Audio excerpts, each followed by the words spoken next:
કે શાસન કરતા વિવિધ પ્રદેશના વડાઓને સંપત્તિ અને સૈન્ય શક્તિ દ્વારા એક સાથે બાંધતા. તેમની સંસ્કૃતિ એક રસપ્રદ અને ઊંડી સંયોજન હતી, જેમાં ઊંડા મહાયાન બૌદ્ધ તત્વજ્ઞાન અને મૂળ વનવાસી આત્મવાદનું મિશ્રણ હતું.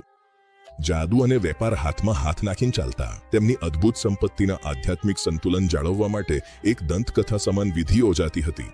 કહેવામાં આવે છે કે દરરોજ સવારે મહારાજા પોતાની બાલ્કની પર આવીને એક મજબૂત સોનાની ઈંટ ગંદા દરિયાકાંઠે ફેંકી દેતા. આ પાણીના આત્માઓ માટે અર્પણ હતું.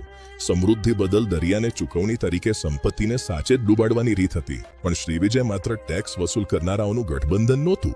તે એક બૌદ્ધિક પ્રકાશસ્તંભ હતું. સંપત્તિએ ધાર્મિકતા પોષી અને સામ્રાજ્ય પ્રાચીન વિશ્વના સૌથી પ્રતિષ્ઠિત બૌદ્ધ શિક્ષણ કેન્દ્રોમાંથી એક બની ગયું. 7મી સદીના અંતમાં પ્રખ્યાત ચીની બૌદ્ધ ભિક્ષુ અને યાત્રિક ઈત સિંહ શ્રીવિજયમાં આવ્યા. તેમને ત્યાં જે મળ્યું તે જોઈને તેઓ આશ્ચર્યચકિત થઈ ગયા. તેમણે નોંધ્યું કે લેમ્બંગમાં 1000થી વધુ બૌદ્ધ ભિક્ષુઓ અભ્યાસ કરતા હતા અને તેઓ ભારતની જેમ જ વિધિઓ અનુસરી રહ્યા હતા. તેમણે પોતાના ચીની વિદ્વાનોને સલાહ આપી કે ભારત જવા પહેલા તેઓ પહેલા 2